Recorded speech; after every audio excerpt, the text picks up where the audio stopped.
ಶ್ರೀ ಗುರುಭ್ಯೋ ನಮಃ. ಹರಿಕಥಾಮೃತಸಾರದ 77ನೇ ಭಾಗ ಇದು.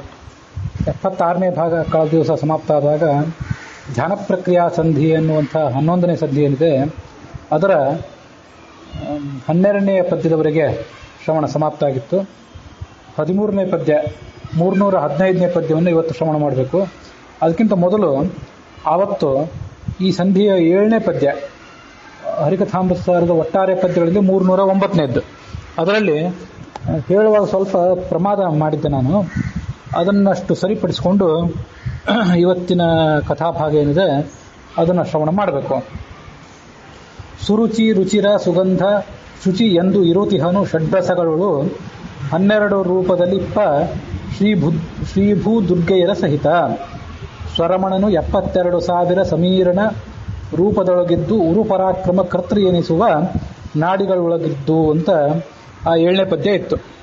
ಆ 7ನೇ ಪದ್ಯವನ್ನು ವಿವರಣೆ ಮಾಡುವಾಗ ಸ್ವಲ್ಪ ತಪ್ಪಾಗಿ ಹೇಳಿದ್ದೆ. ಅದೇನೆಂದರೆ 12 ರೂಪದಿಂದ ಇದ್ದಾನೆ. 6 ರಸಗಳಲ್ಲಿ ಶ್ರೀಭೂ ದುರ್ಗೆಯರ ಸಮೇತನಾಗಿ ಸುರುಚಿ ರುಚಿರ ಸುಗಂಧ ಶುಚಿ ಎಂಬುದಾಗಿ 12 ರೂಪಗಳಿಂದ ಇದ್ದಾನೆ ಅಂತ. ಹೀಗೆ 12 ರೂಪದಲ್ಲಿ ಇಪ್ಪ ಅಂತೇನು ಶಬ್ದ ಇದೆಯಲ್ಲ, ಇಪ್ಪ ಅಂತಂದ್ರೆ ಅದು ಕ್ರಿಯಾಪದ ಅಂತ ಆವಾಗ ನಾನು ಭ್ರಮಿಸಿದ್ದೆ. ಅದು ಕ್ರಿಯಾಪದ ಅಂತ ತಿಳ್ಕೊಳ್ಬಾರ್ದು. 12 ರೂಪದಲ್ಲಿ ಇದ್ದಾನೆ ಅಂತ ಕ್ರಿಯಾಪದ ಅಂತ ತಿಳ್ಕೊಳ್ಬಾರ್ದು. ಅದನ್ನ 12 ರೂಪದಲ್ಲಿ ಇಪ್ಪ ಶ್ರೀಭೂ ದುರ್ಗೆಯರ ಸಹಿತ ಅಂತ. ಆ ಶ್ರೀಭೂ ದುರ್ಗೆಯರು ಅಂತ ಏನು ಶಬ್ದ ಇದೆಯಲ್ಲ ಅದು ವಿಶೇಷ. ಅದಕ್ಕೆ 12 ರೂಪದಲ್ಲಿಪ್ಪ ಅಂತ ಅನ್ನೋದು ವಿಶೇಷಣ. 12 ರೂಪದಲ್ಲಿರುವಂತಹ ಶ್ರೀಭೂ ದುರ್ಗೆಯರ ಸಮೇತನಾಗಿ ಇಪ್ಪ ಅಂತನ್ನೋದು ಇರುವಂತಹ ಶ್ರೀಭೂ ದುರ್ಗೆಯರ ಸಮೇತನಾಗಿ ಅಂತ ಅಲ್ಲಿಗೆ ವಿಶೇಷಣ ಅಂತ ಮಾಡ್ಕೊಳ್ಬೇಕು. ಹಾಗಾಗಿ 72,000 ನಾಡಿಗಳ ಒಳಗೆ 72,000 ವಾಯುದೇವರ ರೂಪದ ಒಳಗಿದ್ದು ಈತ ಕರ್ತೃ ಅಂತ ಅನಿಸ್ಕೋತಾನೆ ಅಂತ ಏನು ಬಂತಲ್ಲ, ಆ 72,000 ಅಂತ ಅನ್ನೋದನ್ನ ಹೇಗೆ ಹೇಳಬೇಕು? ಅದು ಈ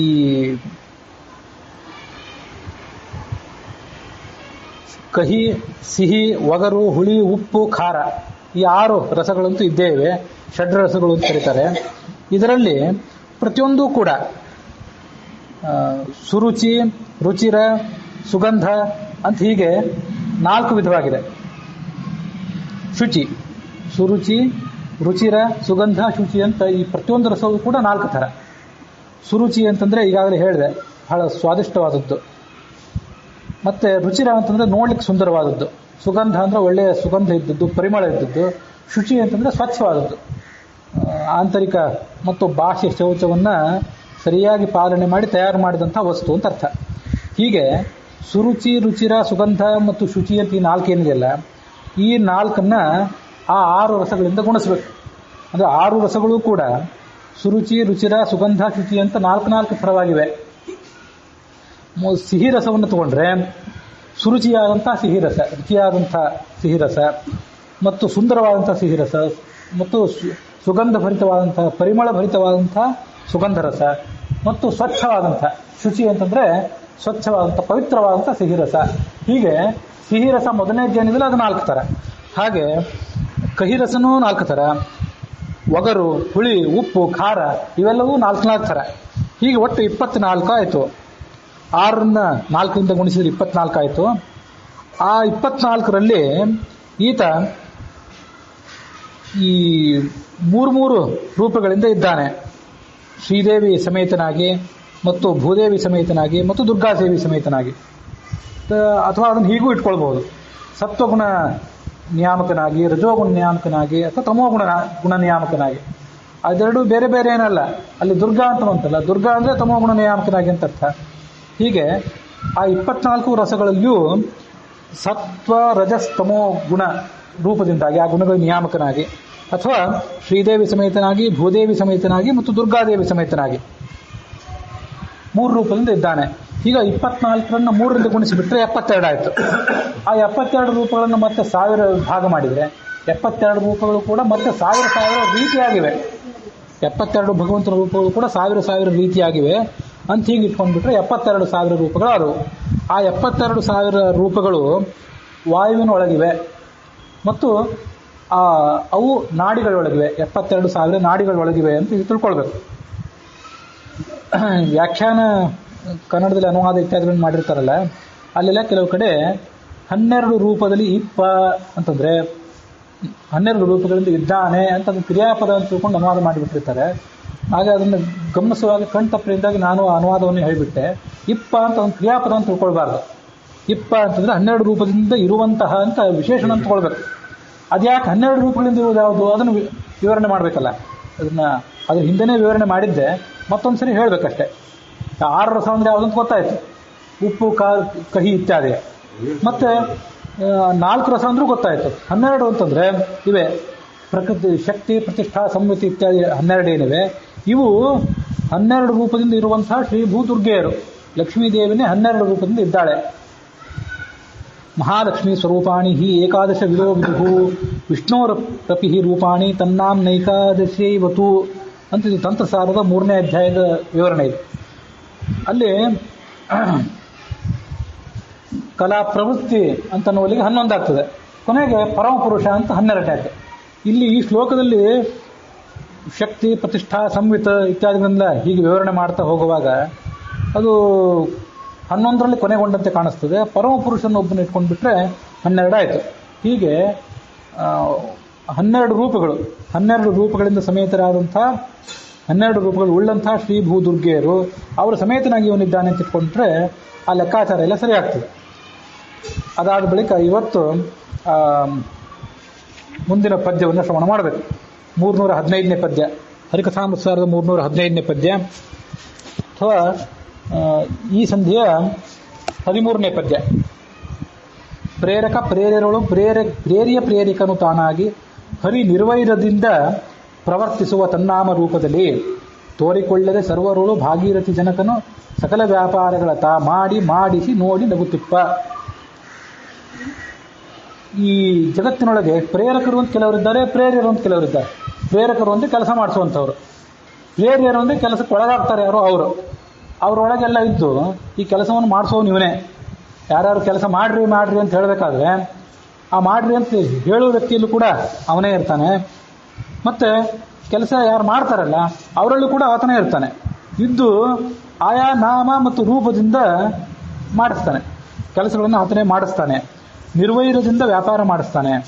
ಮತ್ತು ಆತನೇ ಭಾಗೀರಥಿ ಜನಕ, ಗಂಗಾ ನದಿಗೆ ಜನಕನಾಗಿದ್ದಾನೆ. ಸಕಲ ವ್ಯಾಪಾರಗಳನ್ನು ತಾನು ಮಾಡಿಸ್ತಾನೆ. ಮಾಡಿಸಿ ನೋಡಿ ನಗುತ್ತಿರ್ತಾನೆ.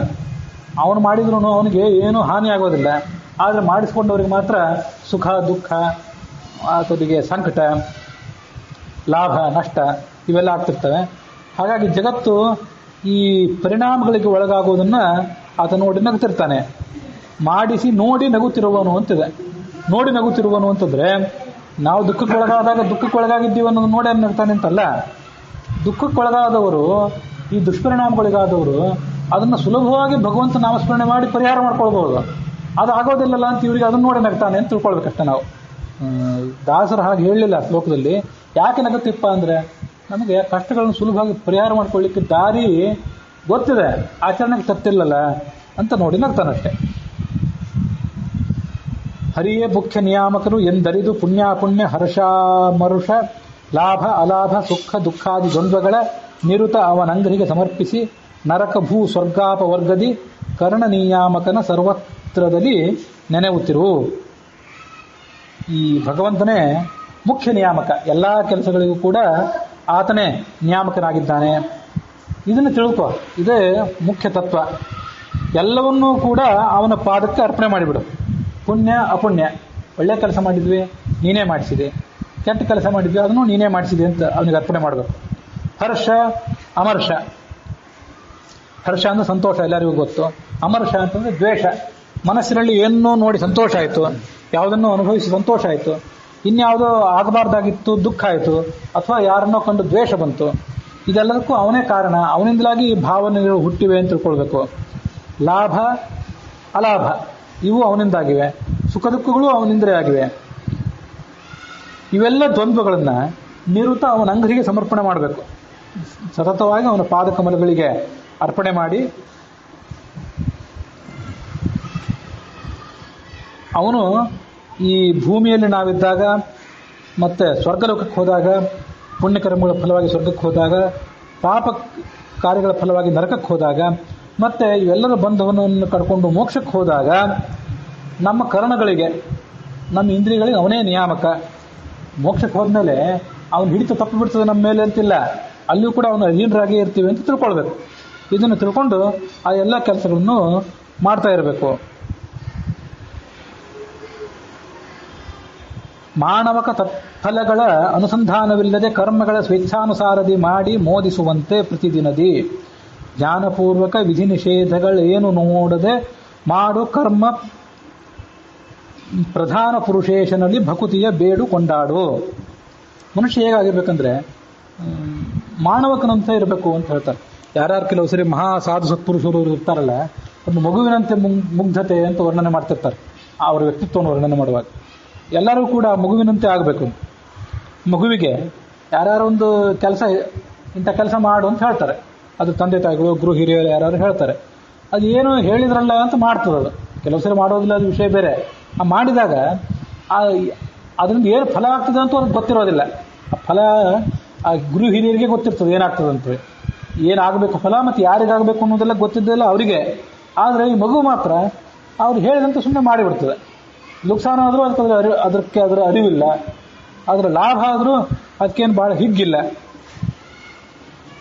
ಮಾನವಕ ತತ್ಫಲಗಳ ಅನುಸಂಧಾನವಿಲ್ಲದೆ, ಆ ಕರ್ಮಗಳಿಂದ ಹುಟ್ಟುವಂಥ ಫಲಗಳ ಅನುಸಂಧಾನ ಜ್ಞಾನವಿಲ್ಲದೆ ಕರ್ಮಗಳ ಸ್ವೇಚ್ಛಾನುಸಾರದೇ ಮಾಡಿ, ಹೇಳಿದ ಕೆಲಸಗಳನ್ನು ಸ್ವೇಚ್ಛಾನುಸಾರದಿಂದ ಮಾಡಿಬಿಡ್ತಾನೆ. ಮಾಡಿ ಮೋದಿಸುವಂತೆ ಸಂತೋಷ ಪಡ್ತಿರ್ತಾನೆ. ಅದರಂತೆ ಪ್ರತಿದಿನದಿ ಜ್ಞಾನಪೂರ್ವಕವಾಗಿ ಪ್ರತಿಯೊಂದು ಕೆಲಸವನ್ನು ಮಾಡಬೇಕು. ಇದೊಂದು ಮಾತ್ರ ಆ ಸಣ್ಣ ಹುಡುಗನಿಗೂ ಜ್ಞಾನಿಗೂ ವ್ಯತ್ಯಾಸ. ಭಕ್ತನಾದವನು, ಸಾಧಕನಾದವನಿಗೂ ಆ ಸಣ್ಣ ಹುಡುಗನಿಗೂ ಇದೇ ವ್ಯತ್ಯಾಸ. ಅದಕ್ಕೆ ಜ್ಞಾನ ಇರೋದಿಲ್ಲ, ಹೇಳ್ತಾರೆ ಅಂತ ಮಾಡ್ತದೆ. ಈತ ಮಾತ್ರ ಜ್ಞಾನಪೂರ್ವಕವಾಗಿ ಮಾಡಬೇಕು. ವಿಧಿ ನಿಷೇಧಗಳು ಏನು ನೋಡದೆ, ಈ ಸಂಧ್ಯಾವಂದನೆ ಮಾಡಬೇಕು ಅಂತ ಹೇಳಿದ್ದಾರೆ, ದೇವ ಪೂಜೆ ಮಾಡಬೇಕು ಅಂತ ಹೇಳಿದ್ದಾರೆ, ಮಾಡದೇ ಇದ್ರೆ ನರಕದಲ್ಲಿ ಏನೋ ಪಾಪ ಆಗಿಬಿಡ್ತದೆ ಅಂತ ಹೆದರಬಾರ್ದು. ಮತ್ತೆ ಮದ್ಯಪಾನ ಮಾಡಬಾರ್ದು, ವ್ಯಭಿಚಾರ ಮಾಡಬಾರ್ದು. ಇದನ್ನೆಲ್ಲ ಮಾಡಿಬಿಟ್ರೆ ನರಕದಿಂದ ಶಿಕ್ಷೆ ಆಗ್ತದಂತೂ ಶಾಸ್ತ್ರದಲ್ಲಿ ವರ್ಣನೆ ಮಾಡಿದ್ದಾರೆ. ಅದನ್ನು ಬಿಡುವಾಗ ಭಯಪಟ್ಟು ಬಿಡಬಾರ್ದು. ಇದು ಅದರ ಅರ್ಥ. ವಿಧಿ ನಿಷೇಧಗಳು ಏನು ನೋಡದೆ ಅಂದರೆ, ವಿಧಿ ನಿಷೇಧಗಳಿಗೆ ಹೆದರಬಾರ್ದು, ವಿಧಿ ನಿಷೇಧಗಳಿಗೆ ತಾನು ಅಡಿಯಾಗಬಾರ್ದು ಅಂತ ಅರ್ಥ ಅಲ್ಲ. ವಿಧಿಗಳನ್ನು ನಿಷೇಧಗಳನ್ನು ಮನುಷ್ಯ ಗಮನಿಸಬೇಕು, ಅದರಂತೆ ನಡ್ಕೊಳ್ಬೇಕು. ಆದರೆ ಯಾವತ್ತೂ ಕೂಡ ಸಾಧನೆಯ ಹಂತಗಳಿರ್ತಾವಲ್ಲ ಮನುಷ್ಯನಿಗೆ, ಆರಂಭದ ಹಂತದಲ್ಲಿ ಸಂಧ್ಯಾವಂದನೆ ಯಾಕೆ ಮಾಡಬೇಕು ಅದನ್ನು ಹೆದರಿಸ್ತಾರೆ ಅದ್ರ ತಂದೆ ತಾಯಿಗಳು. ಮಾಡದೇ ಇದ್ರೆ ಭಗವಂತ ನಿನಗೆ ಶಿಕ್ಷೆ ಕೊಡ್ತಾನೆ ಅಂತ ಅದಕ್ಕೊಂದು ಯಾವುದೋ ಒಂದು ಭಯದ ಕಾರಣವನ್ನು ತೋರಿಸಿ ಇಂಥ ಕೆಲಸ ಮಾಡಬೇಡ ಅಂತ ಹೇಳ್ತಾರೆ. ಮತ್ತೊಂದು ಯಾವುದೋ ಲಾಭದ ದೃಷ್ಟಿಯನ್ನು ಅದಕ್ಕೆ ತೋರಿಸಿ ಇಂಥ ಕೆಲಸ ಮಾಡು ಅಂತ ಹೇಳ್ತಾರೆ. ಇದು ಅದರ ಆರಂಭಿಕ ದೃಷ್ಟಿ ಆಯಿತು. ಆದರೆ ಅದೇ ದೃಷ್ಟಿ ಕೊನೆ ತನಕ ಉಳಿಬಾರ್ದು ಮನುಷ್ಯನಿಗೆ. ವಿಧಿ ನಿಷೇಧ ವಾಕ್ಯಗಳಿಗೆ ಹೆದರಿ ಪಾಪ ಕೆಲಸಗಳನ್ನು ಪರಿತ್ಯಾಗ ಮಾಡೋದು, ವಿಧಿವಾಕ್ಯಗಳಿಗೆ ಸಂತೋಷಪಟ್ಟು ಆ ಕರ್ಮಗಳನ್ನು ಮಾಡೋದು, ಇದನ್ನು ಕೊನೆ ತನಕ ಉಳಿಸ್ಕೋಬಾರ್ದು. ಅದನ್ನು ಬಿಟ್ಟು ಬಿಡಬೇಕು. ಆ ವಿಧಿ ನಿಷೇಧಗಳನ್ನು, ನಿಷಿದ್ಧ ಕರ್ಮಗಳಿಂದ ದೂರ ಇರೋದು ಮನುಷ್ಯನ ಸ್ವಭಾವ ಆಗಬೇಕು. ಹಾಗೆ ವಿಹಿತ ಕರ್ಮಗಳನ್ನು ಮಾಡೋದು ಆತನ ಸ್ವಭಾವ ಆಗಬೇಕು. ಉಸಿರಾಟದಷ್ಟು ಆತನಿಗೆ ಅದು ಅವನಿಗೆ ಸಹಜ ಆಗಬೇಕು. ಏನು ನೋಡದೆ ಕರ್ಮವನ್ನು ಮಾಡು. ಪ್ರಧಾನ ಪುರುಷೇಶ್ವರನಲ್ಲಿ ಭಕ್ತಿಯನ್ನು ಬೇಡು. ಪ್ರಧಾನ ಪುರುಷೇಶ್ವರ ಅಂತ ವಿಷ್ಣು ಸಹಸ್ರನಾಮ. ಆ ಪ್ರಧಾನ ಪುರುಷೇಶ್ವರ, ಪ್ರಧಾನ ಅಂದರೆ ಪ್ರಕೃತಿ, ಮತ್ತು ಪುರುಷ ಅಂತಂದರೆ ಇವನೇ, ಈ ಜೀವ ಇದ್ದಾನಲ್ಲ ಇವನು ಸಾಧಕ, ತೃಣದಿಂದ ಹಿಡ್ಕೊಂಡು ಚತುರ್ಮುಖ ಬ್ರಹ್ಮನ ತನಕ ಇವರಿಬ್ಬರಿಗೂ ಈಶನೇ ಆ ಪರಮಾತ್ಮ. ಪ್ರಧಾನ ಪುರುಷೇಶ್ವರನಾದಂಥ ಆ ಭಗವಂತನಲ್ಲಿ ಭಕ್ತಿಯನ್ನು ಕೇಳುವ. ಏನಾದರೂ ಕೇಳೋದಿದ್ರೆ ಅವನನ್ನು ಭಕ್ತಿಯನ್ನು ಕೇಳೇ ಹೊರತು ಬೇರೆ ಏನನ್ನು ಕೇಳಬೇಡ. ಕೊಂಡಾಡು, ಆತನ ಮಹಿಮೆಯನ್ನೇ ಸ್ತೋತ್ರ ಮಾಡುವ. ಹಾನಿ ವೃದ್ಧಿ ಜಯಾಪಜಯ ಏನೇನ ಕೊಟ್ಟುದ ಭುಂಜಿಸುತ್ತ ಲಕ್ಷ್ಮೀ ನಿವಾಸನ ಕರುಣವನ್ನೇ ಸಂಪಾದಿಸು ಅನುದಿನದಿ. ಜ್ಞಾನ ಸುಖಮಯ ತನ್ನವರ ಪರಮಾನುರಾಗದಿ ಸಂತೈಪ ದೇಹಾನುಬಂಧಿಗಳಂತೆ ಒಳಹೊರಗಿದ್ದು ಕರುಣಾಳು. ಹಾನಿಯಾಗಿದ್ದನ್ನು ಗಮನಿಸಬೇಡ. ಯಾವುದೋ ಕೆಲಸವನ್ನು ಮಾಡ್ಲಿಕ್ಕೆ ಹೋಗಿರ್ತೀವಿ, ಹಾನಿಯಾಗಿದ್ದನ್ನು ಗಮನಿಸಬೇಡ. ವೃದ್ಧಿಯಾಗಿದ್ದನ್ನು, ಅದರಿಂದ ಲಾಭ ಆಗಿದ್ದನ್ನು ಗಮನಿಸಬೇಡ. ಜಯ ಅಪಜಯ, ಯಾವುದೋ ಒಂದು ಕೆಲಸದಲ್ಲಿ ಜಯ ಆಯಿತು ಅಪಜಯ ಆಯಿತು ಅದನ್ನು ಗಮನಿಸಬೇಡ. ಏನೇನ ಕೊಟ್ಟುದನ್ನು ಭುಂಜಿಸುತ್ತ, ಆತ ಏನು ಕೊಡ್ತಾನೋ ಅದರಿಂದ ಭೋಜನ ಮಾಡ್ತಾ ಇರು, ಅದನ್ನು ಸ್ವೀಕಾರ ಮಾಡ್ತಾ ಇರು. ಲಕ್ಷ್ಮೀ ನಿವಾಸನ ಕರುಣವನ್ನೇ ಸಂಪಾದಿಸು. ಆ ಶ್ರೀನಿವಾಸ ಏನಿದ್ದಾನೆ ಅವನ ಕರುಣೆಯನ್ನು ಕೇಳು, ಅವನನ್ನು ಅದನ್ನೇ ಕೊಡು. ನಿನ್ನ ಕರುಣೆ ನನಗಿರಲಿ, ನಿನ್ನ ದಯೆ ನನಗಿರಲಿ ಅಂತ ಕೇಳಿಕೋ. ಸಂಪಾದಿಸು ಅನುದಿನದಿ. ಜ್ಞಾನ ಸುಖಮಯ ತನ್ನವರ ಪರಮಾನುರಾಗದಿ ಸಂತೈಪ. ಅವನು ಜ್ಞಾನ ಸುಖಮಯ ಜ್ಞಾನಾನಂದ ಸ್ವರೂಪ. ಅವನು ತನ್ನವರಾದಂಥ ಜೀವರೇನಿದ್ದಾರೆ ಅವರನ್ನು ಪರಮಾನುರಾಗದಿಂದ ಅತ್ಯಂತ ಪ್ರೀತಿಯಿಂದ ಸಂತೈಸ್ತಾನೆ. ದೇಹಾನುಬಂಧಿಗಳಂತೆ ಒಳ ಹೊರಗಿದ್ದು ಕರುಣಾಳು. ಹೇಗೆ ಈ ದೇಹಾನುಬಂಧಿಗಳು ತಂದೆ ತಾಯಿ ಅಣ್ಣಂದಿರು ಅಕ್ಕಂದಿರು ಎಲ್ಲ ಹಿರಿಯರು ಇರ್ತಾರಲ್ಲ, ಅವ್ರು ನಮ್ಮನ್ನು ಹೇಗೆ ಕಾಪಾಡ್ತಾರಲ್ಲ, ಮನೆ ಒಳಗೆ ಮನೆಯ ಒಳಗೆ ಮನೆಯ ಹೊರಗೆ, ಬಾಲ್ಯಾವಸ್ಥೆಯಲ್ಲಿ ಯೌವನದಲ್ಲಿ ವಾರ್ಧಕ್ಯದಲ್ಲಿ ಹೇಗೆ ಕಾಪಾಡ್ತಾರಲ್ಲ, ಅದರಂತೆ ಆ ದೇಹದ ಅನುಬಂಧಿಗಳಂತೆ ಇವನು ಒಳಗೆ ಹೊರಗೆ ಇದ್ದು ಕಾಪಾಡ್ತಾನೆ. ಯಾಕಂದ್ರೆ ಅವನು ಕರುಣಾಳು, ಅವ್ರಿಗಿಂತ ಒಂದು ಹೆಜ್ಜೆ ಮುಂದಿದ್ದಾನೆ.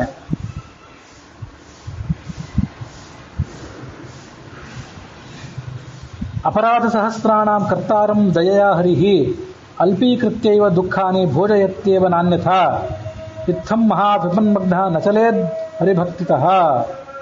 ನಾವು ಅದೆಷ್ಟೋ ಪಾಪಕೃತ್ಯಗಳನ್ನು ಮಾಡ್ತಿರ್ತೇವೆ. ಆ ಎಲ್ಲ ಪಾಪಕೃತ್ಯಗಳನ್ನು ಕ್ಷಮೆ ಮಾಡ್ತಾನೆ. ಕ್ಷಮೆ ಮಾಡಿ ಈ ಜೀವನಿಗೆ ಸುಖ ಕೊಡ್ತಾನೆ. ಅದು ಅವನ ಭಗವಂತನ ಕರುಣೆ. ಅದು ದುಃಖಿ ದುಃಖಾಧಿಕಾನ್ ಪಶ್ಯೇತ್ ನೈವ ಪಶ್ಯೇತ್ ಸುಖಾಧಿಕಾನ್ ಆತ್ಮಾನಂ ಮಾನಶೋಕಾಭ್ಯಾಂ ಸತತಂ ವಿನಿವರ್ತಯೇತ್.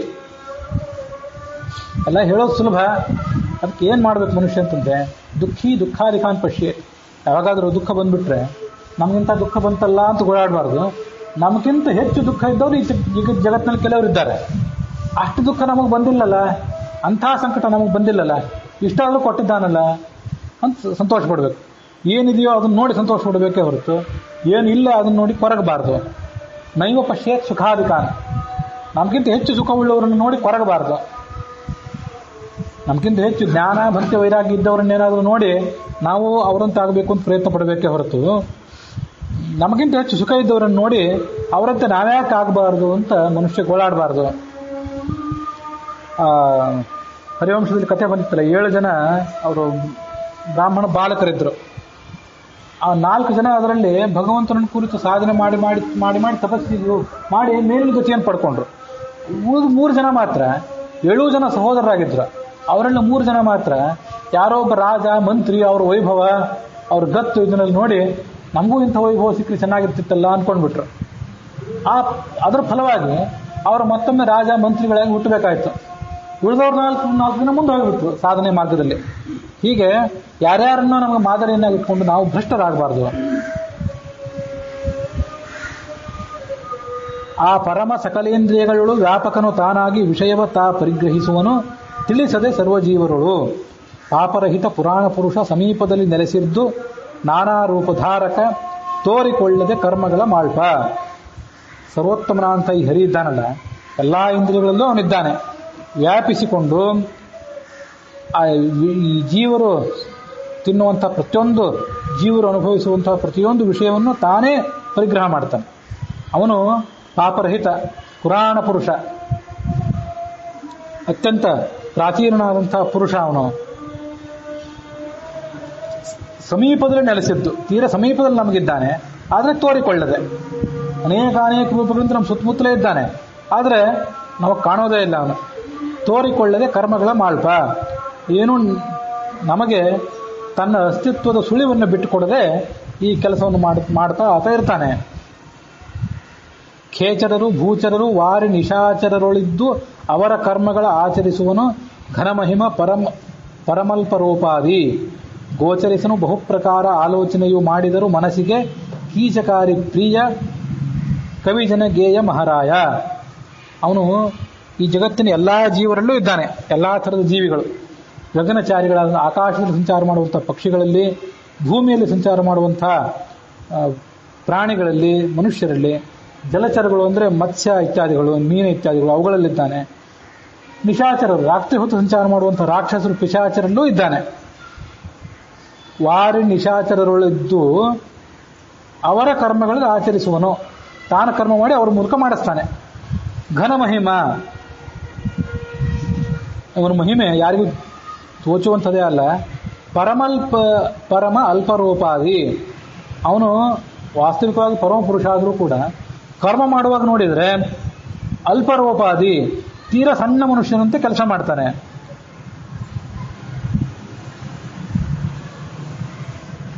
ಉತ್ಕ್ರಾಮಂತಂ ಸ್ಥಿತಂ ವಾಪಿ ಭುಂಜಾನಂ ವಾ ಗುಣಾನ್ವಿತಂ ವಿಮೂಢ ನಾನು ಪಶ್ಯಂತಿ ಜ್ಞಾನ ಚಕ್ಷುಷಃ ಅಂತ ಭಗವದ್ಗೀತಾದ ಶ್ಲೋಕ. ನಾವು ಎದ್ದು ಹೊರಗೆ ಹೊರಟ್ರೆ ನಮ್ಮ ಜೊತೆ ಅವನಿದ್ದಾನೆ, ಒಳಗೆ ಬಂದರೆ ನಮ್ಮ ಜೊತೆ ಇದ್ದಾನೆ, ನಿಂತರೆ ನಮ್ಮ ಜೊತೆ ಇದ್ದಾನೆ, ಊಟ ಮಾಡ್ತಿದ್ರೆ ನಮ್ಮ ಜೊತೆ ಇದ್ದಾನೆ. ಅದೆಲ್ಲ ಭಗವಂತ ನಮ್ಮ ಜೊತೆ ಇದ್ದಾನೆ ಅಷ್ಟಷ್ಟು ರೂಪಗಳಿಂದ. ಆದರೆ ವಿಮೂಢ ನಾನು ಪಶ್ಯಂತೆ, ಮನುಷ್ಯರಿಗೆ ಮಾತ್ರ ಇವರು ಮೂರ್ಖರಾದ್ದರಿಂದ ಆ ಭಗವಂತನ ಅಸ್ತಿತ್ವದ ಅರಿವೇ ವಿರಿಯಾಗೋದಿಲ್ಲ. ಅದು ಪಶ್ಯಂತಿ ಜ್ಞಾನ ಚಕ್ಷುಷಃ, ಯಾರಿಗೆ ಜ್ಞಾನವೇ ಕಣ್ಣಾಗಿದೆ ಅವರಿಗೆ ಮಾತ್ರ ನಾ ಎಲ್ಲ ಮಾಡುವಂಥ ಕರ್ಮಗಳು ಇವನಿಂದ ಆಗಿವೆ ಅಂತ ತಿಳ್ಕೊತಾರೆ. ಮಹಾಭಾರತ ತಾತ್ಪರ್ಯ ನಿರ್ಣಯದ 2ನೇ ಅಧ್ಯಾಯ 80ನೇ ಶ್ಲೋಕದಲ್ಲಿ ಈಗೊಂದು ವರ್ಣನೆ ಬಂದಿತ್ತು. ಕರ್ಮಾಣಿ ಕುರುತೆ ನಿತ್ಯಂ ಕೀನಾಶ ಇವ ದುರ್ಬಲ ನಾತ್ಮಾನಂ ವೇದ ಮುಗ್ಧೋಯಂ ದುಃಖಿ ಸೀತಾಂಚ ಮಾರ್ಗತೆ. ಒಬ್ಬ ಬಡ ರೈತ, ಅವನು ಕಷ್ಟಪಟ್ಟು ಕೆಲಸ ಮಾಡ್ತಿರ್ತಾನೆ. ಅವನು ಮಳೆ ಬರ್ತದೋ ಇಲ್ಲೋ ಗೊತ್ತಿಲ್ಲ, ಬಿತ್ತಿದ ಬೀಜ ಅದು ಫಲ ಕೊಡ್ತದೋ ಇಲ್ಲೋ ಗೊತ್ತಿಲ್ಲ, ಅದಕ್ಕೊಂದು ಸರಿಯಾದ ಫಲ ಸರಿಯಾದ ದರ ಅದಕ್ಕೆ ಬರ್ತದೋ ಇಲ್ಲೋ ಗೊತ್ತಿಲ್ಲ. ಕಷ್ಟಪಟ್ಟು ಕೆಲಸ ಮಾಡ್ತಾನೇ ಇರ್ತಾನೆ. ಕೀನಾಶಯವು ದುರ್ಬಲ, ಹೊಲದ ದುಡಿಯುವನು ಬಡ ರೈತ ಇವನು. ಆ ಥರ ಭಗವಂತನ ಕೆಲಸ ಮಾಡ್ತಾನೆ, ಸತತವಾಗಿ ಕೆಲಸ ಮಾಡ್ತಿರ್ತಾನೆ. ನಾನು ಪರಿಪೂರ್ಣ ಅಂತ ಅನ್ನೋ ದೃಷ್ಟಿಯಿಂದ ಅವನು ಸುಮ್ಮನೆ ಕೂತೇ ಇಲ್ಲ.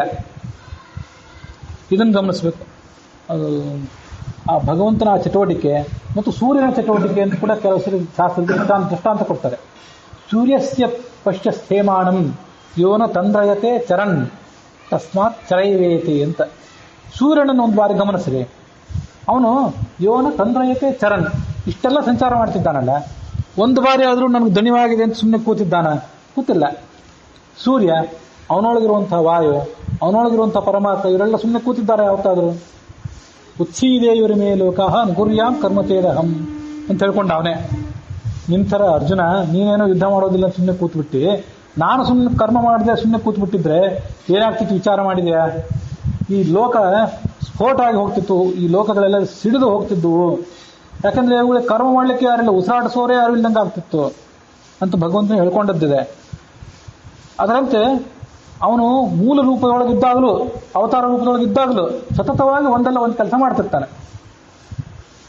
ನಾತ್ಮಾನಂ ವೇದ ಮುಗ್ಧೋಯಂ, ಅವತಾರ ರೂಪದಲ್ಲಿ ಬಂದರೆ ಸೀತೆಯನ್ನು ಕಳ್ಕೊಂಡವನಂತೆ, ಸೀತೆಯನ್ನು ಮದುವೆ ಆದವನಂತೆ, ಸೀತೆಗಾಗಿ ಹಂಬಲಿಸುವವನಂತೆ, ದುಃಖ ಪಡುವವನಂತೆ, ಯಾವುದಾದ್ರು ಗಿಡ ಮರಗಳನ್ನು ಪ್ರಾರ್ಥನೆ ಮಾಡುವವನಂತೆ, ಹೀಗೆಲ್ಲ ನಾನಾ ಥರ ತೋರಿಸ್ಕೋತಾನೆ. ಸೀತಾಂಚ ಮಾರ್ಗತೆ, ಇದು ಗೊತ್ತಾಗೋದಿಲ್ಲ ಜನರಿಗೆ, ನಮ್ಮಂತೆ ಯಾರು ಅಂತ ತಿಳ್ಕೊಂಡ್ಬಿಡ್ತಾರೆ. ಆದರೆ ಜ್ಞಾನಿಗಳು ಅವನು ಹೇಗೆ ಕೆಲಸ ಮಾಡ್ತಿದ್ದಾನೆ ಅದಂತೆ ನಾವು ಕೆಲಸ ಮಾಡಬೇಕು ಅಂತ ತಿಳ್ಕೊತಾರೆ.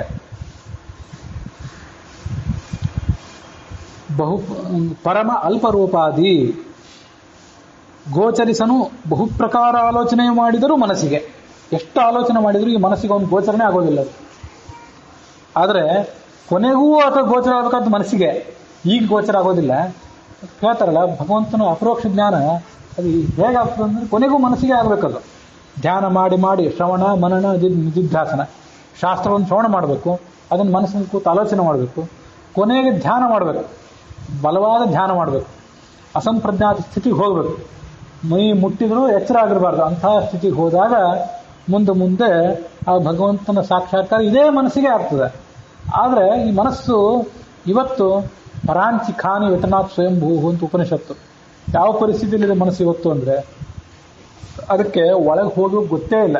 ಹೊರಗೆ ಅದರ ಆ ಮನಸ್ಸಿನ ಹರಿವೆಲ್ಲ, ಮನಸ್ಸಿನ ಪ್ರವೃತ್ತಿಯೆಲ್ಲ ಹೊರಮುಖವಾಗಿ ಈ ಜಗತ್ತಿನ ಅದ್ಭುತ ಸತ್ಯ, ಈ ಅಧ್ಯಾತ್ಮ ಸತ್ಯ, ದೇವರಿದ್ದಾನಲ್ಲ ಅವನನ್ನು ಎಲ್ಲಿಡಬೇಕು ಅಂತೆಲ್ಲ ವಿಚಾರ ಮಾಡಿದ್ರಂತೆ ದೇವತೆಗಳೆಲ್ಲ. ಜೀವನ ಹೃದಯದೊಳಗಿಟ್ಟು ಬಿಡ್ರಿ ಅಂದ್ರೆ ಅವನು ಹುಡುಕ್ಲಿಕ್ಕೆ ಬರೋದಿಲ್ಲ ಅಂತ ಉಳಿದವರೆಲ್ಲ ಹೇಳಿದ್ರಂತೆ. ಒಳಗಿಟ್ಬಿಟ್ರು. ಆದರೆ ಈ ಜೀವನ ಇಂದ್ರಿಯಗಳೆಲ್ಲ ಹೊರಮುಖವಾದದ್ದು. ಹಾಗಾಗಿ ಅವನಿಗೆ ಒಳಗೆ ಆಲೋಚನೆ ಮಾಡಬೇಕು ಅಂತ ಗೊತ್ತಾಗೋದೇ ಇಲ್ಲ. ಇವನು ಕೀಚಕಾರಿ ಪ್ರಿಯ, ಕೀಚಕ ಅವನಿಗೆ ಹರಿ ಭೀಮ, ಅವನಿಗೆ ಈತ ಪ್ರಿಯ. ಕವಿಜನ ಗೇಯ, ಕವಿಗಳು ಈತನನ್ನು ಸ್ತೋತ್ರ ಮಾಡ್ತಾರೆ. ಮಹಾರಾಯ ಒಂದೇ ಗೋತ್ರ ಪ್ರವರ ಸಂಧ್ಯಾವಂದನೆಗಳನ್ನು ಮಾಡಿ ಪ್ರಾಂತಕ್ಕೆ ತಂದೆ ತನಯರು ಬೇರೆ ತಮ್ಮಯ ಪೆಸರ ಕೊಂಬಂತೆ ಒಂದೇ ದೇಹದೊಳಿರ್ದು ನಿಂದ್ಯ ಕರ್ಮವು ಮಾಡಿಸಿ ಇಂದಿರೇಶನು ಸರ್ವಜೀವರೊಳು ಈಶನೆನಿಸುವನು. ಇದೊಂದು ಒಳ್ಳೆಯ ದೃಷ್ಟಾಂತ. ಭಗವಂತ ಹೇಗೆ ಕರ್ಮ ಮಾಡಿಸ್ತಾನೆ ಅನ್ಲಿಕ್ಕೆ. ಈ ತಂದೆಯಂದ್ರು ಮಕ್ಕಳಿಗೆ ಉಪನಯನ ಮಾಡ್ತಿರ್ತಾರೆ. ಉಪನಯನ ಮಾಡಿಸಿ ಸುಮ್ಮನೆ ಕೂತ್ಬಿಡೋದಿಲ್ಲ. ಮಾಡಿಸಿಬಿಟ್ಟು ಮತ್ತೆ ಹಾಗೆ ಕೂತ್ಬಿಟ್ರೆ ಅವರು ಸಂಧ್ಯಾವನ್ನು ಇತ್ಯಾದಿ ಕರ್ಮಗಳನ್ನು ಮಾಡಲಿಕ್ಕೆ ಹುಡುಗರಿಗೆ ಶಕ್ತಿ ಇರೋದಿಲ್ಲ. ಅದಕ್ಕಾಗಿ ಬೆಳಿಗ್ಗೆ ಸಾಯಂಕಾಲ ನಾನು ಸಂಧ್ಯಾವಂದನೆ ಮಾಡುವಾಗ ನೀನು ಬಾ ಅಂತ ಮಗುವನ್ನು ಕರ್ಕೋತಾರೆ. ಇಬ್ಬರು ಆಚಮನ ಮಾಡ್ತಾರೆ. ಕೇಶವ ಯಶ್ವ ನಾರಾಯಣ ಯಶ್ವ ಅಂತ ಇಬ್ಬರು ಆಚಮನ ಮಾಡ್ತಾರೆ, ಪ್ರಾಣಾಯಾಮ ಮಾಡ್ತಾರೆ, ಸಂಕಲ್ಪ ಮಾಡ್ತಾರೆ, ಅರ್ಘ್ಯ ಕೊಡ್ತಾರೆ, ಗಾಯತ್ರಿ ಕೊಡ್ತಾರೆ, ಗಾಯತ್ರಿ ಜಪ ಮಾಡಿ ದಿಗುಪಸ್ಥಾನ ಮಾಡಿ ಕೊನೆಗೆ ಇಂಥ ಪ್ರವರ, ಈ 3 ಪ್ರವರಗಳಲ್ಲಿ ಹುಟ್ಟಿದವನು, ಈ ಪ್ರವರಗಳಿಂದ ಕೂಡಿದಂತಹ ಇಂಥ ಗೋತ್ರದಲ್ಲಿ ಹುಟ್ಟಿದಂತಹ ಅಂತಾನೆ. ಯಾಕೆಂದ್ರೆ ತಂದೆ ಮಗನಿಗೆ ಇಬ್ಬರಿಗೂ ಒಂದೇ ಆಗಿರ್ತೀವಿ, ಅದೇ ಗೋತ್ರ ಅದೇ ಪ್ರವರದಲ್ಲೇ ಹುಟ್ಟಿರ್ತಾರೆ. ಅಷ್ಟರ ತನಕ ಅಂದು ಈಗ ನೀನು ನಿನ್ನ ಹೆಸರು ಹೇಳು, ನಾನು ನನ್ನ ಹೆಸರು ಹೇಳ್ತೀನಿ ಅಂತಾನೆ ಅಪ್ಪ. ಅಪ್ಪನ ಹೆಸರು ಮಗ ಹೇಳುವಂತಿಲ್ಲ, ಮಗನ ಹೆಸರು ಅಪ್ಪ ಹೇಳುವಂತಿಲ್ಲ.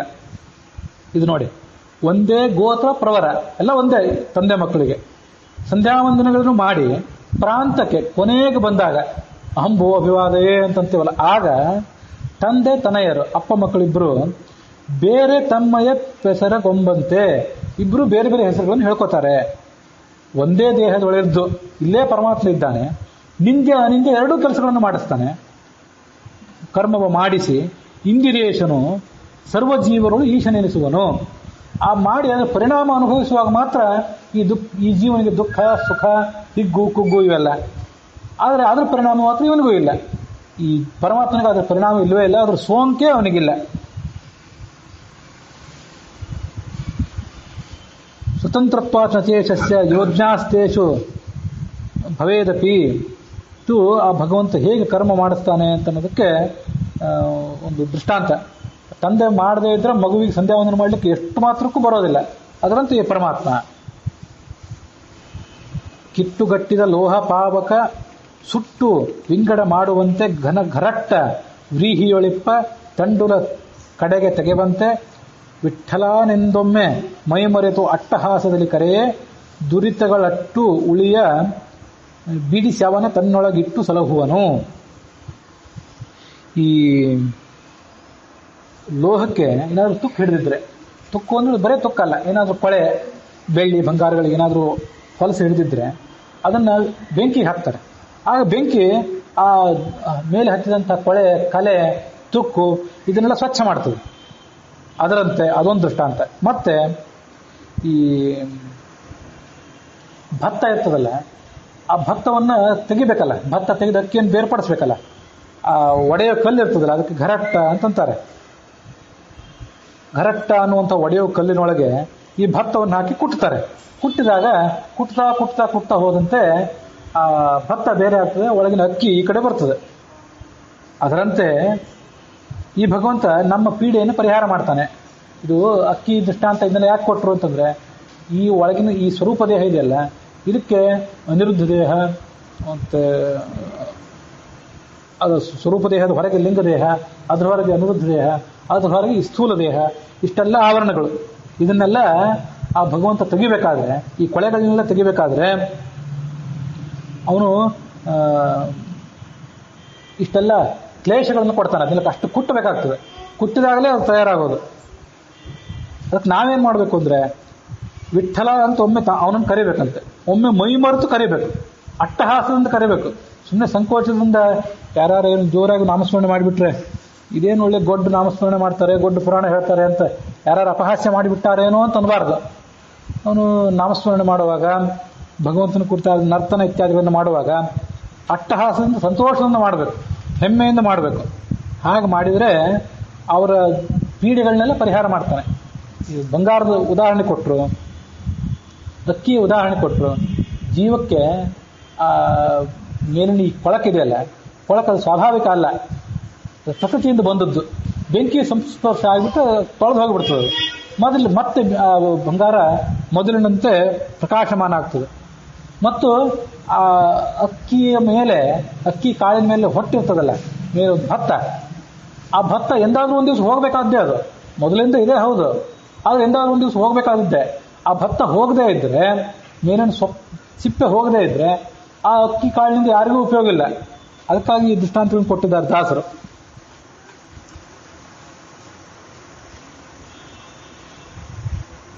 ಸ್ವರ್ಣಕಾರೋ ಯಥಾ ಸ್ವರ್ಣಮಲ ಮಗ್ನೋ ನಿಹತ್ಯ ಚ ಶುದ್ಧೇನ ತೇನ ಚಾತ್ಮೇಷ್ಟಂ ಕುರುತೆ ರೂಪಮಂಜಸ ಏವಂ ಸ ಭಗವಾನ್ ವಿಷ್ಣು ಜೀವ ಸ್ವರ್ಣಸೇನ್ಮಲಂ. ಜೀವ ಅನ್ನುವಂಥ ಈ ಬಂಗಾರದ ಮಲವನ್ನ, ಅದನ್ನ ಅವಿದ್ಯಾ ಕಾಮ ಇತ್ಯಾದಿಗಳನ್ನೆಲ್ಲ ಈ ಆತ್ಮಜ್ಞಾನ ಅನ್ನುವಂಥ ಅಗ್ನಿಯಲ್ಲಿ ಸ್ವಚ್ಛವಾಗಿ ಸುಟ್ಟು ಭಸ್ಮ ಮಾಡಿ ಆ ಜೀವನನ್ನ ಮೇಲಕ್ಕೆತ್ತಾನೆ ಅಂತ ಅದರ ಅರ್ಥ. ಜಲಧಿಯಳು ಸ್ವೇಚ್ಛಾನುಸಾರದಿ ಜಲಚರ ಪ್ರಾಣಿಗಳು ತತ್ತತ್ ಸ್ಥಳದಲ್ಲಿ ಸಂತೋಷ ಪಡುತ್ತಲಿ ಸಂಚರಿಸುವಂತೆ ನಳಿನನಾಭನೊಳು ಅಬ್ಜಭವ ಮುಪ್ಪೊಳಲುರಿಗ ಮೈಗಣ್ಣ ಮೊದಲಾದ ಹಲವು ಜೀವರ ಗಣವು ವರ್ತಿಸುತ್ತಿಹವು ನಿತ್ಯದಲ್ಲಿ. ಸಮುದ್ರದೊಳಗೆ ಅನೇಕ ಜಲಚರಗಳಿವೆ. ಅವೆಲ್ಲ ತಾವು ಇರಬೇಕಾದ ಜಾಗದಲ್ಲಿ ಯಾವುದೇ ತೊಂದರೆ ಇಲ್ಲದೆ ಇವೆ, ಸಂಚಾರ ಮಾಡ್ತಾ ಇವೆ, ಸಂತೋಷ ಪಡ್ತಿವೆ. ಅದರಂತೆ ಆ ಸಮುದ್ರ ಎಷ್ಟು ಅಗಾಧವೋ ಅಷ್ಟೇ ಅಗಾಧ, ಅದಕ್ಕಿಂತ ಹೆಚ್ಚು ಅಗಾಧ ನಮಗೆ ಕಲ್ಪನೆ ಬರಲಿ ಅಂತ ಸಮುದ್ರ ಉದಾಹರಣೆ ಕೊಟ್ಟರು. ಈ ಕೆಲ ನೀಚ ದೃಷ್ಟಾಂತ ಅಂತ ಕರೀತಾರೆ. ಕೆಲವು ಕಡೆ ಉಚ್ಚ ದೃಷ್ಟಾಂತ, ಕೆಲವು ಕಡೆ ನೀಚ ದೃಷ್ಟಾಂತ ಅಂತ ಹೇಳ್ತಿರ್ತಾರೆ. ಅದು ಮುಖ ಚಂದ್ರನಂತೆ ಅಂತ ಹೇಳಿಬಿಟ್ರೆ, ಚಂದ್ರನಷ್ಟು ಅಂಥ ಅದ್ಭುತವಾದ ಕಾಂತಿ ಮುಖಕ್ಕಿರೋದಿಲ್ಲ. ಆದರೂ ಮುಖವನ್ನು ದೃಷ್ಟಾಂತ ಕೊಡೋ, ಮುಖಕ್ಕೆ ಏನಾದರೂ ಹೋಲಿಕೆ ಕೊಡಬೇಕು ಅಂತ ಹೇಳಿ ಚಂದ್ರನನ್ನು ಕೊಡ್ತಿರ್ತಾರೆ. ಅದು ಉಚ್ಚ ದೃಷ್ಟಾಂತ ಅಂತ ಕರೀಬೇಕು. ಇವನೊಬ್ಬ ಯಾವ ದೊಡ್ಡ ಪಂಡಿತನ ನೋಡಿ ಇವರು ಬೃಹಸ್ಪತಿ ಅಂತ ವರ್ಣನೆ ಮಾಡಿದರೆ ಇವೆಲ್ಲ ಉಚ್ಚ ದೃಷ್ಟಾಂತ. ಇವು ಬೃಹಸ್ಪತಿ ಅಷ್ಟು ಈ ಪಂಡಿತ ದೊಡ್ಡ ಜ್ಞಾನಿ ಆಗಿರೋದಿಲ್ಲ, ಆದರೂ ಹೇಳಬೇಕು ಅಂತ ಹೇಳ್ತಾರೆ ವ್ಯವಹಾರದಲ್ಲಿ. ಇವೆಲ್ಲ ಉಚ್ಚ ದೃಷ್ಟಾಂತ. ಆದರೆ ಭಗವಂತ ಆಕಾಶದಂತೆ, ಭಗವಂತ ಸಮುದ್ರದಂತೆ ಅಂತ ಹೇಳಿಬಿಟ್ರೆ ಇವು ನೀಚ ದೃಷ್ಟಾಂತ. ಭಗವಂತನಿಗೆ ಸಮಾನವಾದ ದೃಷ್ಟಾಂತವೇ ಇಲ್ಲ. ಆದರೂ ನಮ್ಮ ತಿಳುವಳಿಕೆಗೆ ಒಂದು ತಿಳಿಲಿ, ಅದಕ್ಕೆ ಸೀಮಿತ ಆಗಲಿ ಅನ್ನೋ ದೃಷ್ಟಿಯಿಂದ ಅಂಥ ಉದಾಹರಣೆಗಳನ್ನು ಕೊಡ್ತಾರೆ. ಆ ಹರಿಯೊಳಗೆ ಬ್ರಹ್ಮ ಮತ್ತೆ ಮುಪ್ಪೊಳಲುರಿಗ. ಮುಪ್ಪೊಳಲು ಅಂತಂದ್ರೆ ಅಂದ್ರೆ ಮೂರು, ಪೊಳಲು ಅಂದ್ರೆ ಪುರ, ಮೂರು ಪುರಗಳನ್ನ ಧ್ವಂಸ ಮಾಡಿದಂಥ ತ್ರಿಪುರಾರ್ಯ ಅಂತ ಶಿವ, ಮೈಗಣ್ಣನಾದಂಥ ಇಂದ್ರ, ಇವರೆಲ್ಲರೂ ಈ ಎಲ್ಲ ಜೀವರ ಗುಂಪು ಪ್ರತಿನಿತ್ಯದಲ್ಲೂ ವರ್ತಿಸ್ತಾ ಇದೆ. ಅದರೊಳಗೆ ಸಂಚಾರ ಮಾಡ್ತೇವೆ ಅವು. ಇವೆಲ್ಲ ಇಲ್ಲೇನು ರೂಪದ ವರ್ಣನೆ ಇದೆಯಲ್ಲ, ಇವೆಲ್ಲ ಬಹುತೇಕ ವಿಶ್ವರೂಪದ ವರ್ಣನೆಗಳು. ಪಶ್ಯಾಮಿ ದೇವಾಂಸ್ತವ ದೇಹೇ ಸರ್ವಾನ್ ಭೂತಾನ್ ಸಿದ್ಧ ಸಂಘಾನ್ ಅಂತ ಭಗವದ್ಗೀತಾದ 11ನೇ ಅಧ್ಯಾಯದಲ್ಲಿ ಅರ್ಜುನ ಏನು ಹೇಳ್ತಾನಲ್ಲ, ಅಂಥ ವಿಶ್ವರೂಪದ ವರ್ಣನೆ ಇದೆ. ಪರಮಾತ್ಮನ ಒಳಗೆ ಇರುವಂಥ ಆ ಉಳಿದೆಲ್ಲ ಜೀವ ಜಡ ಪ್ರಪಂಚ ರೂಪ ಏನಿದೆ ಅದರ ವರ್ಣನೆ. ವಾಸುದೇವನು ಒಳ ಹೊರಗೆ ಆಭಾಸಕನು ತಾನಾಗಿ ಬಿಂಬ ಪ್ರಕಾಶಿಸುವ ತದ್ರೂಪ ತನ್ನಾಮದಲ್ಲಿ ಸರ್ವತ್ರ. ಈ ಸಮನ್ವಯವೆಂದೆನಿಪ ಸದುಪಾಸನೆಯ ಗೈವನು ಮೋಕ್ಷಾನ್ವೇಷಿಗಳೊಳಗುತ್ತಮನು ಜೀವನ್ಮುಕ್ತನು ಅವನಿಯಳು. ಈ ಪರಮಾತ್ಮ ಬಿಂಬನಾಗಿದ್ದಾನೆ. ಅವನು ಬಿಂಬನಾಗಿದ್ದಿದ್ರಿಂದಲೇ ನಾವು ಕೆಲಸ ಮಾಡ್ತಿದ್ದೇವೆ. ಅವನು ಎಲ್ಲಿದ್ದಾನೆ ಅಂತಂದ್ರೆ ಒಳ ಹೊರಗೆ, ಒಳಗೂ ಇದ್ದಾನೆ ಹೊರಗೂ ಇದ್ದಾನೆ. ಆತನ ಆಭಾಸಕ ಅಂತ ಕರೀತಾರೆ. ಬಿಂಬ ಅವನು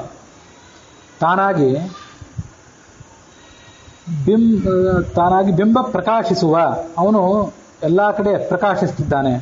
ತದ್ರೂಪ ತನ್ನಾಮದಲ್ಲಿ, ಯಾವ ವಸ್ತುವಿನಲ್ಲಿದ್ದಾನೋ ಆ ವಸ್ತುವಿಗೆ ಆ ಹೆಸರು ಬಂದಿದ್ದು ಇವನಿಂದಲೇ, ಆ ವಸ್ತುವಿಗೆ ಆ ರೂಪ ಬಂದಿದ್ದು ಇವನಿಂದಲೇ.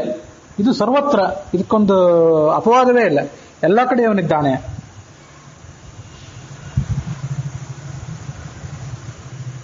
ಈ ಸಮನ್ವಯವೆಂದೆನಿಪ ಸದುಪಾಸನೆಯ ಗೈವನು, ಇದನ್ನ ಸಮನ್ವಯ ಅಂತ ಕರೀತಾರೆ. ಎಲ್ಲಾ ಕಡೆ ಇದ್ದಿದ್ದನ್ನು ತಂದು ಇಲ್ಲಿ ಅನ್ವಯ ಮಾಡ್ಕೊಳ್ರಿ. ನಿಮಗೊಂದು ಯಾವುದೋ ನೀತಿ ಕಥೆ ಹೇಳಿದ್ವಿ, ಆ ನೀತಿ ಕಥೆಯಲ್ಲಿ ಇದ್ದ ನೀತಿಯನ್ನ ನೀವು ನಿಮ್ಮ ಜೀವನದಲ್ಲಿ ಅನ್ವಯಿಸ್ಕೊಳ್ರಿ ಅಂತ ಹೇಳ್ತಾರಲ್ಲ.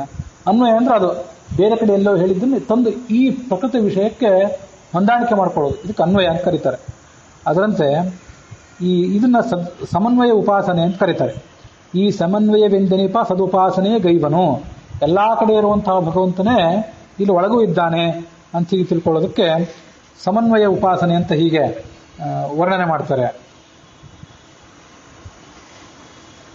ಈ ಸಮನ್ವಯ ಅನ್ನುವಂಥ ಸದುಪಾಸನೆಯನ್ನು ಪೂಜೆ ಏನಿದ್ದಾನಲ್ಲ, ಅವನು ಮುಮುಕ್ಷುಗಳೊಳಗೆ ಉತ್ತಮ ಅಂತ ಹಿರಿಯ ಜ್ಞಾನಿ ಇನ್ನೊಬ್ಬ ಇಲ್ಲ.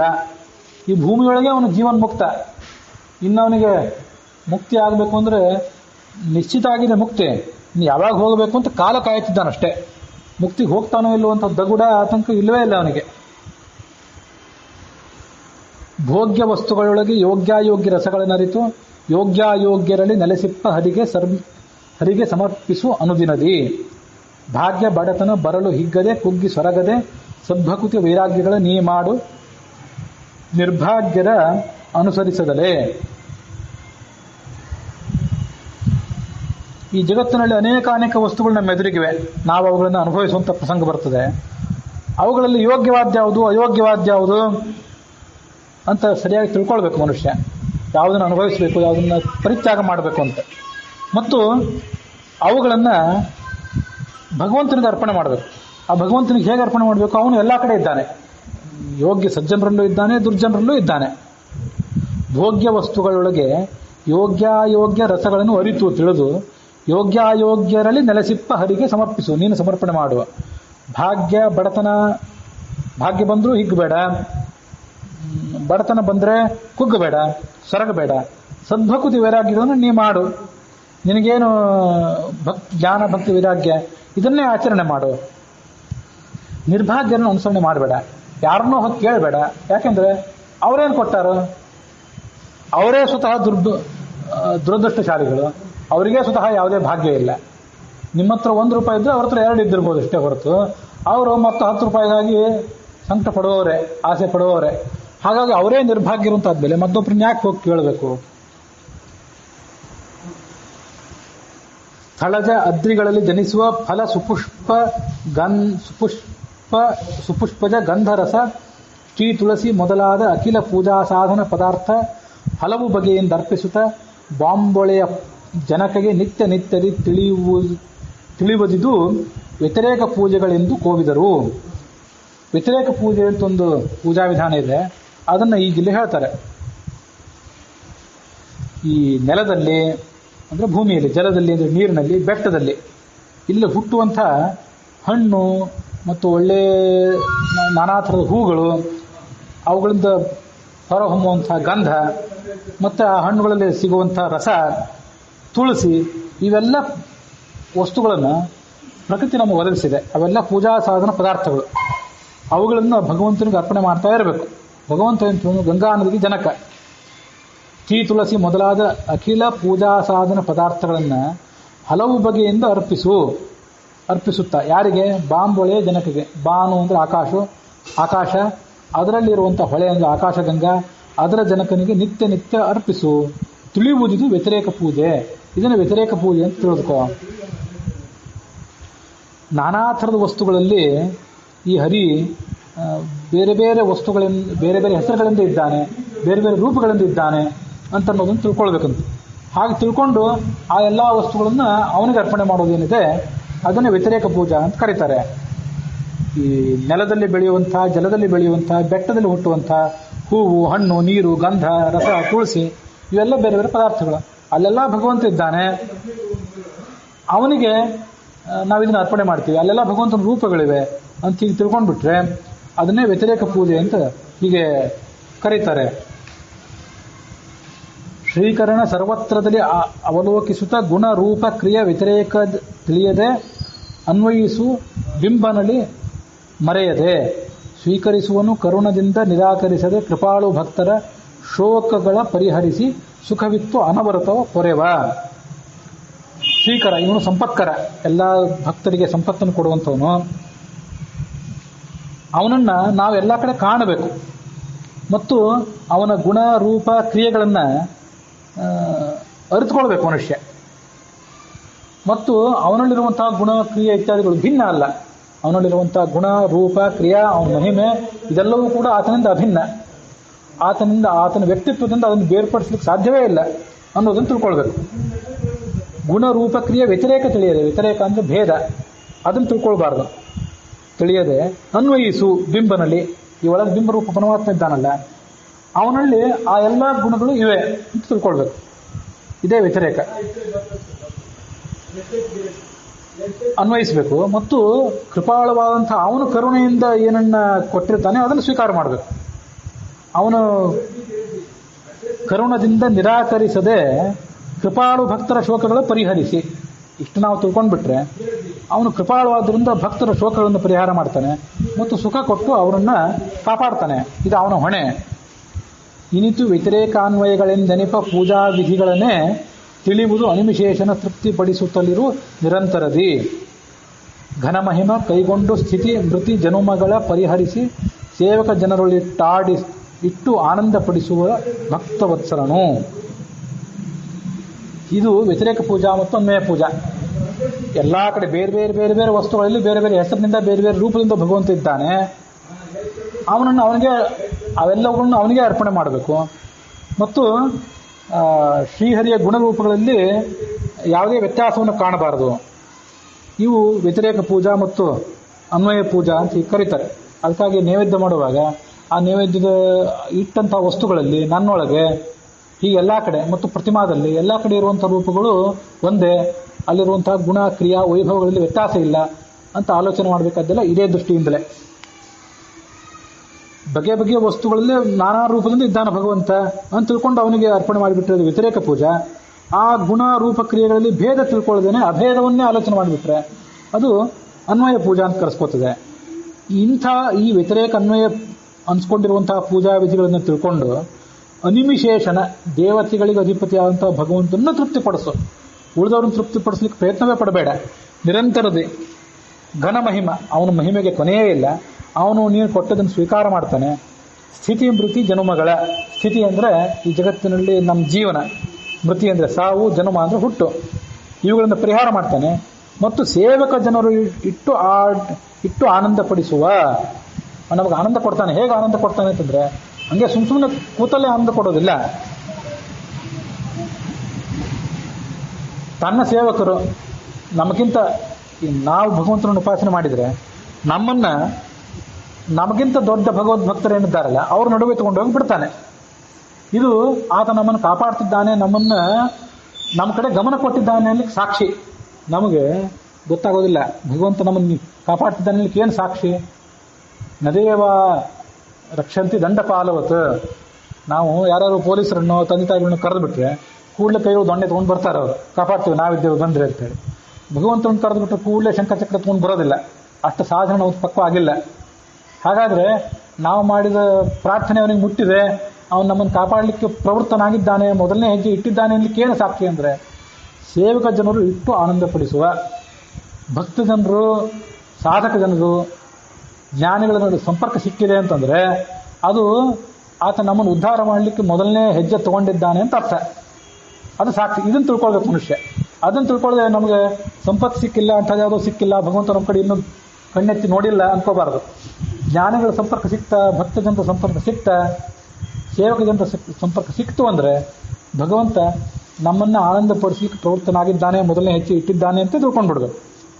ಇದು ಆ ಭಕ್ತವತ್ಸರಣ ಅಂತ ಭಗವಂತ ಮಾಡುವ ಒಂದು ಕೆಲಸ ಅನ್ನುವಲ್ಲಿಗೆ ಹರಿಕಥಾಮೃತಸಾರದ 11ನೆಯ ಸಂಧಿ, ಧ್ಯಾನ ಪ್ರಕ್ರಿಯಾ ಸಂಧಿ, ಅದರ 26ನೇ ಪದ್ಯ. ಒಟ್ಟಾರೆ ಪದ್ಯಗಳಲ್ಲಿ 328ನೇ ಪದ್ಯ ಇಲ್ಲಿಗೆ ಸಮಾಪ್ತಿಯನ್ನು ಕಂಡಿದೆ.